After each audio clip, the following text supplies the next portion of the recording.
मृत्युंजय. लेखक शिवाजी सावंत. भाग 22. त्या रात्री सगळीकडे सामसूम होताच मी मंचकावरून हळूच उठले.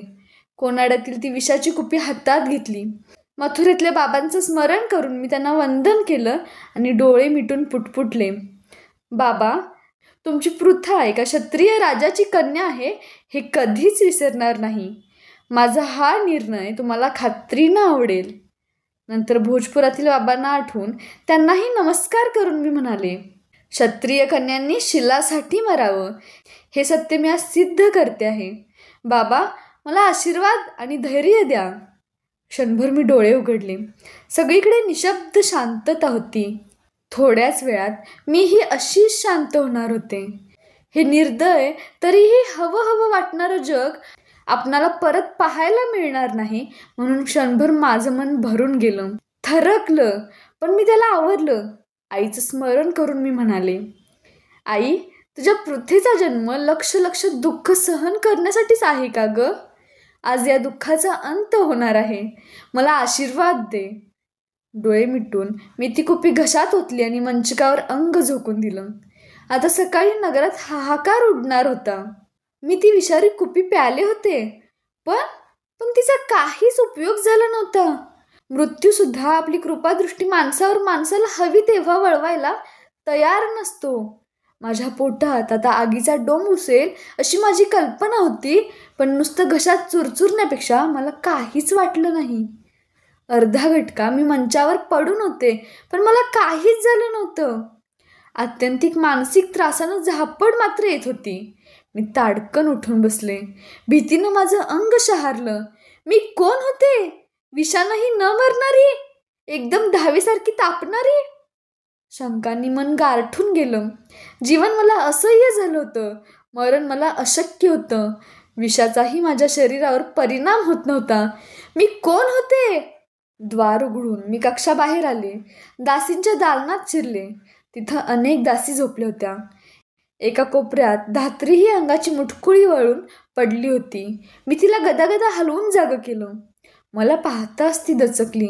तिला हाताला धरून तशी सोडत मी माझ्या कक्षात आणलं. कुणाच्या तरी सहाय्याची मला अत्यंत गरज होती. कक्षात येताच मी झालेल्या सर्व घटना तिला सांगितल्या. तिचे खांदे गदागदा हलवून कळवळून विचारलं, धात्री, तूच सांग आता, मी कुठं जाऊ, काय करू? मी मरू शकत नाही. या अवस्थेत जगण्याचा मला कोणताच अधिकार नाही. माझ्या पाठीवर आपला खरबरीत हात प्रेमानं फिरवत ती म्हणाली, राजकुमारी, धीर धरा. या कक्षाबाहेर मात्र आतासारखं पुन्हा कधीच येऊ नका. तुम्हाला या स्थितीत कोणीच बघता कामा नये. तेव्हापासून धात्री माझ्याच कक्षात राहू लागली. ती कुणालाच म्हणून कक्षात घेत नसे. दिवसांमागून दिवस जात होते. पौर्णिमेच्या चंद्रासारखं माझं शरीर कणाकणांनी फुलत होतं. मन मात्र ग्रहणाच्या चंद्रासारखं चिंतेनं ग्रासलं होतं. एक एक दिवस मला एक एक युगासारखा वाटत होता. नुकताच शरद ऋतू संपला असूनही एका रात्री एकदम आकाश भरून आलं. वादळी आवर्त चोहो बाजूंनी घोंगावत राजवाड्यावर आदळू लागली. मुसळधार सरींवर सरी कोसळू लागल्या. मध्यरात्री एकदम माझ्या पोटात दुखू लागलं. मंचकावर मी असह्य वेदनांनी तळमळू लागले.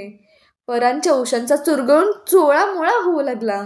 वेदनांच्या असंख्य सुयांनी माझ्या शरीराच्या वस्त्राचे टोक उसवले जाऊ लागले. धात्रीच्या वृद्ध डोळ्यांतही भीतीची भयान छटा पसरली. बाहेर विजांचा कडकडाट आणि वाऱ्याचा घोंगाट चाललाच होता.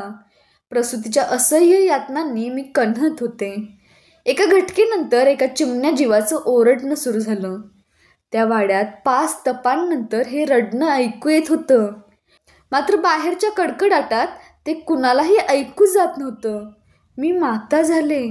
मातृत्व, स्त्रीचा सर्वात श्रेष्ठ अलंकार. प्रसूती वेदनेच्या मुशीतून तापून निघालेलं सोनं, निसर्गाचं सगळ्यात मंगल प्रकटीकरण. मी डोळ्यात जीव आणून त्या चिमण्याकडे पाहिलं. आनंदाची मोरपिसं माझ्या मनावर आपली हळूवार बोटं फिरवू लागली. किती देखणं होतं त्याचं रुपडं, उगवत्या सूर्यासारखं. मला पाहताच त्यानं आपलं रडणं थांबविलं. एवढ्याशा डोळ्यांनी ते माझ्याकडे टिकटिक पाहू लागलं. त्याच्या कानात निळसर तामसर प्रकाश फेकणारी 2 माणसल कुंडलं होती. कुतूहलानं मी ती चाचपून पाहिली. जास्वंदीच्या लाल चटूक कळ्यांसारखी दिसत होती ती. त्याचं लुसलुशीत गोंडस अंग सोनेरी रंगाचं होतं. केसांची दाट कुरळी सोनेरी झुलपं वाऱ्याच्या झुळकीबरोबर हलत होती. कुंभासारख्या गोल मुखाभोवती तेजाची आभा होती. आपल्या उजव्या पायाचा अंगठा ते चोखत होतं. निळे निळे बिटके डोळे किलबिल करीत पुन्हा पुन्हा माझ्याकडे पाहत होते. मध्येच एक वाऱ्याची झुळूक आली. त्याबरोबर ते खुदकन हसलं. त्याचं जावळ हललं. गालावर एक गोड खळी पडली. ती पाहताच मी राजकुमारी आहे, एक क्षत्रिय कन्या आहे, माझं हे कौमार्यातलं बालक आहे, हे सारं सारं मी विसरून गेले. धात्रीच्या हातांतून मी त्याला ओढून घेतलं आवेगानं आणि त्याचे पटापट मुके घेतले. माझा स्पर्श होताच ते मला बिलगलं. माझ्या अंगावर धन्यतेचे रोमांच उभे राहिले. मातृत्व हीच स्त्रीची मुक्ती असते असं क्षणभर वाटलं. त्याच्या माणसल स्पर्शानं मला पान्हा फुटला. त्याला पाजावं म्हणून मी मांडीवर घेतलं. पदराखाली त्याला झाकताच धात्रीनं माझा हात धरला. ती दबक्या आवाजात माझ्या कानात म्हणाली, राजकुमारी, वेळ थोडा आहे. हा विजांचा कडकडाट चालू आहे, तोपर्यंतच आपण बाहेर पडलं पाहिजे. कुठं आणि कशाला? मी घाबरून विचारलो. याला घेऊन तुम्हाला कधीच जगता येणार नाही. म्हणून काय करायचं? याला तुम्ही टाकलं पाहिजे. काय म्हणतेस तू धात्री? एका मातेला आपल्या नुकत्याच जन्मलेल्या मुलाचा त्याग करायला सांगतेस तू? अगं, त्याच्याकडे पहा. या निष्पाप जीवानं कोणता अपराध केला आहे. राजकुमारी, मला हे सगळं पटतंय, पण नगरातल्या लोकांना तुम्ही हे पटवून द्याल काय? नाही धात्री, मी प्राण गेला तरी याला सोडणार नाही. मी कुणाची राजकुमारी नाही, कुणाची कन्या नाही. मी माझ्या या छकुलेची माता आहे. मी केवळ माता आहे. राजकुमारी, पुत्रजन्माच्या आनंदात अतिशयानं भारावून जाऊ नका. उद्या महाराजांना हे कळलं तर काय होईल? मला सांगवत नाही. कदाचित कदाचित कदाचित काय? ते तुम्हाला वाड्याबाहेर घालवतील. लोक तुम्हाला कुलटा कलंकिनी म्हणून बोचून खातील. मथुरेचं द्वार सुद्धा तुमच्यासाठी कधीही उघडलं जाणार नाही. मग मी काय करू धात्री? मी कुठं जाऊ? मी अगतिकतेनं मुसमुसू लागले. राजकुमारी, धीर धरा. त्याचा त्याग करण्याशिवाय तुम्हाला गत्यंतर नाही. त्याच्या आणि तुमच्या दोघांच्याही हितासाठी. त्याग कसा करू? माता असून हत्यारी होऊ? लवकर आटपा. याचं रडणं कुणी ऐकलेलं नाही तोपर्यंतच आपण वाड्याबाहेर पडलं पाहिजे. धात्री, किती निर्दयी आहेस ग तू. एका मातेला तू मुलाचा गळा घोटायला सांगते आहेस. तिची मला घृणा वाटली. राजकुमारी, मला एका राजकुमारीचा गळा वाचवायचा आहे. तुम्हाला एवढं वाईट वाटत असेल तर बसा विचार करीत. मी चालले. पण एकदा हे महाराजांनी बघितलं तर. ती बाहेर जाऊ लागली. माझं मन प्रेम आणि व्यवहार, कर्तव्य आणि भावना, वास्तवता आणि ममता या द्वंद्वात सापडलो. काय करावं? त्या मुलाला घेऊन एकट्यानंच कुठंतरी दूर निघून जावं असं मला क्षणभर वाटलं. पण मी कुठं जाणार होते? कुणी मला आश्रय दिला असता? जगाच्या प्रलयात एक स्त्री लहान मुलाला घेऊन कुठं वनवन फिरणार होती? आणि तशी ती फिरली असती तरी तिच्या सुरक्षिततेचं काय? आपल्या लहानग्याचा त्याग तरी ती कसा करणार होती? कोणत्या हातांनी ती त्याला दूर लोटणार होती? समाज, कसल्या माणसांनी भरला आहे हा समाज. कोणी त्याला हे सर्वाधिकार दिले? हे अधिकार म्हणजे वास्तवतेच्या पाठीवरचं बांडगुळच नाही काय? तो ज्याला पाप पाप असं म्हणतो ती त्याची पापाची आणि पुण्याची कल्पना सोयीची नाही काय? आजपर्यंत किती अबलांनी निर्दय अशा या समाजाच्या संकेतांनी उरीस्फोट केल्यामुळे विहिरींचे आणि नद्यांचे तळ गाठले असतील. मी सुद्धा तेच करावं काय? पण छे, या मुलाचं रूप असामान्य आहे. हे जगलं पाहिजे. कसं का होईना हे वाचलंच पाहिजे. काय करावं? काय करावं? मी धात्रीला हाक मारली. धात्री, जाऊ नकोस ग, नाहीतर मी इथं मूर्छित होईन. मी शारीरिक आणि मानसिक कोंडीनं घुसमटू लागले. ती परतली आणि माझ्या पाठीवर हात फिरून म्हणाली, राजकुमारी, क्षत्रिय कन्येला शोभेल असा हा एकच निर्णय आहे. आणा त्याला इकडे. तिनं पुढं होत त्याला माझ्या मांडीवरून ओढून घेतलं. आपल्या चिमुरड्या मुठ्ठीत त्यानं माझा पदर घट्ट पकडला होता. तिनं तो कठोरपणानं सोडविला. माझं मन आक्रंदू लागलं. त्याला घेऊन ती बाहेर गेली. थोड्या वेळातच खांद्यावर एक लाकडी पेटिका घेऊन ती परत माझ्या कक्षात आली. मंचावर तिनं ती ठेवली. तिच्या हातात मूल नव्हतं. मी घाबरून तिला विचारलं, बाळाला कुठे ठेवलंस धात्री? उत्तर देण्याऐवजी तिनं पेटिकेचं झाकण उघडलं. बाळ त्यात एका मऊ शय्येवर निर्धास्तपणे झोपलं होतं. त्याच्याभोवती अनेक प्रकारचे बहुमोल अलंकार तिनं पसरले होते, पण त्या सर्वांना लाजवील असा त्याचा रंग होता. पेटिकेच्या फटी मऊ मेणानं बुजविल्या होत्या. वरच्या झाकणाला एक लहान छिद्र होतं. पण तिनं त्याला त्या पेटिकेत का ठेवलं होतं? घाबरून मी तिला विचारलं, धात्री, त्याला पेटिकेत कशाला ठेवलंस? काय काय करणार आहेस तू आज? राजकुमारी, ही पेटिका उजाडण्यापूर्वी अश्वनदीच्या कुशीत गेली पाहिजे. तिच्याशिवाय याला जवळ करण्या इतकं जगात कुणाचंही मन आज मोठं नाही. धात्री, धात्री, मी राजकुमारी आहे की डोंबीन? तुला मुलाचं प्रेम जाणवायला शिकवायला तो देव विसरला की काय? राजकुमारी, या वाड्यावर माझी 8 मुलं सेवक म्हणून खपतायत. मन दुबळं करू नका, आटपा लवकर. तिचे शब्द बाणासारखे माझ्या काळजात घुसत होते. पण सकाळी माझं भवितव्य काय होतं? राजवाडा की उक्किरडा? यज्ञाचा पशु बळी देण्यापूर्वी करकचून बांधतात तसं माझं मन उलट सुलट विचारांच्या दोरांनी करकचून आवळलं गेलं. बाळाला उचलावं आणि त्या धात्रीला लाथ मारून सरळ वाट फुटेल तिकडं निघून जावं असं वाटत होतं. पण तिचा तरी काय दोष होता? आपल्या राजकुमारीसाठी एक स्त्री असूनही ती किती मोठं धाडस करीत होती. हे सगळं करताना तिला काय आनंद वाटत होता? मग दोष कुणाचा होता? माझा? दुर्वासांचा? त्या जन्माला आलेल्या अजान बालकाचा? की मानवांना घोड्यासारखं पिटाळणाऱ्या काळाचा? परिस्थितीचा? समाजाचा? कठोर सामाजिक संकेतांचा? कुणाचा?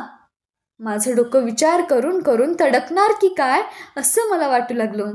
माझ्या असहाय्य जीवनाची मला अत्यंत चीड आली. आज दैव एका राजकुमारीला अबला ठरविणार की काय? आज परिस्थिती मातेला मारेकरी ठरविणार की काय? असहाय्यपणे मी माझं मस्तक कक्षाच्या भित्तीवर थडाथड आपटू लागले. माझ्या मस्तकातून रक्ताची एक चिळकांडी उडाली. धात्रीनं पुढं होऊन निकरानं मला मागं खेचलं. आपल्या अंशुकानं माझं मस्तक पुशीत ती म्हणाली, राजकुमारी, हे रक्त भित्ती रंगविण्यासाठी नाही. या रक्तातून वीर निर्माण झाले पाहिजेत. या रक्ताची शपथ आहे तुम्हाला. आता एकही शब्द न बोलता धैर्यानं माझ्याबरोबर चला. तोंडात पदराचा बोळा कोंबून मी स्फुंदू लागले. धात्रीनं पेटिका उचलली. ती पुढं चालू लागली. सगळा वाडा पहाटेची साखर झोप घेत होता. बाहेरचं वादळ आता थांबलं होतं. मी भुयाराच्या दालनापाशी आले. दगडी खुंटाळी तिनं उजवीकडे फिरविली. भुयारचं द्वार एकदम उघडलं गेलं. तिनं पायदंड्या उतरायला सुरुवात केली. मला त्या दिवशी त्या भुयारात धडपडलेल्या पाकोळीची आठवण झाली. माझं मन आक्रंदू लागलं. आयुष्य म्हणजे एक भयान भुयार आहे. आयुष्य म्हणजे एक भयान भुयार आहे. मलाही आज त्या भुयाराची वाट धरावी लागली होती. राजस्त्रियांच्या संरक्षणासाठी ठेवलेलं भुयार. आज मी माझ्या संरक्षणासाठी त्याचा वापर करीत होते. पण किती वेगळ्या अर्थानं, किती भयानक कठोर अर्थानं. आम्ही भुयारातून अश्वनदीवर आलो. अश्वनदीचं पात्र नुकत्याच पडलेल्या पावसामुळे खळाखळ वाहत होतं. ते मळकट लाल पाणी बघताच माझं काळीच चरकलं. या घोंघावणाऱ्या पाण्यात माझ्या कोवळ्यात जीवाला सोडायचं? ज्याला भूक लागल्यानंतर रडण्याशिवाय जगातलं दुसरं काहीच माहीत नाही, त्याला त्या गरजणाऱ्या पाण्याच्या लोटात लोटायचं? आणि ती पेटिका बुडून गेली तर? त्या पाण्याच्या पोटात काय काय असेल? विशाल जबड्यांची मासे, क्रूर मगरी. धात्रीनं पुढं होत पेटिका पाण्याच्या प्रवाहात सोडून दिली. लाटांवर हिंदकळत हिंदकळत ती दूर जाऊ लागली. माझ्या मनाचे बांध मातृत्वाच्या उद्रेकानं फुटले. माझं बाळ, माझं बाळ असं म्हणत मी सरळ पाण्यात घुसू लागले. पुढं हो धात्रीनं मला थोपविलं. मी तिच्या हातांतून सुटण्यासाठी धडपडू लागले, पण तिच्या हातात त्यावेळी कुठून एवढी शक्ती आली होती कोण जाणे. स्वतःच्या शरीराची क्षिती न करता तिनं मला आवरलं. घट्ट मिठी मारून घोरपडीसारखी ती मला चिकटली. पेटिका हेलकावत दूर निघून गेली. घायाळ होऊन धात्रीच्या खांद्यावर मान टाकून मी स्फुंदू लागले. ती माझी पाठ थोपटत होती. सावरून तिनं मला वाड्यात नेण्यासाठी पुढं पाऊल टाकलं. नदी किनाऱ्यावर एक शुभ्र गाय वासरासह पाणी पित होती. ते बघताच मी डोळे मिटून घेतले. ते वात्सल्य माझं हृदय पोखरू लागलं. आज मातृत्वानं परिस्थितीपुढं हात टेकले होते. आज कुंतीच्या जीवनाला नित्य पोखरणारं एक शाश्वत सत्य तयार झालं होतं. आजपासून कुंती जिवंत मरण जगणार होती. कक्षात येताच मी मंचकावर माझं शरीर झोकून दिलं. अत्यंत क्षीण आवाजात मी धात्रीला सांगितलं, नगरातील चांगल्या कोळ्याला बोलावून आण आणि ती पेटिका कुणाकडे सापडते याचा शोध घ्यायला सांग. मला एकटीला सोडून तो ताबडतोब निघून जा. चालती हो, मला एकांत पाहिजे. माझं मुख मी परांच्या उशीत खुपसलं. उबदार असूनही त्या उशीचा स्पर्श मला थंडगार वाटू लागला, अश्वनदीच्या लाटांसारखा. हमसून हमसून क्रंदताना मला गौप्यस्फोटाच्या भीतीनं कंठातून आवाजही काढता येईना. माझ्या घुसमटलेल्या श्वासात निरागस पृथा टाचा घासून तडफडू लागली. पावसाच्या वर्षावामुळे राजवाड्याभोवतीच्या कदंब वृक्षावरचे रात्रकिडे दिवस असूनही अथकपणे ओरडत होते, चित्कारत होते, किर्र किर्र.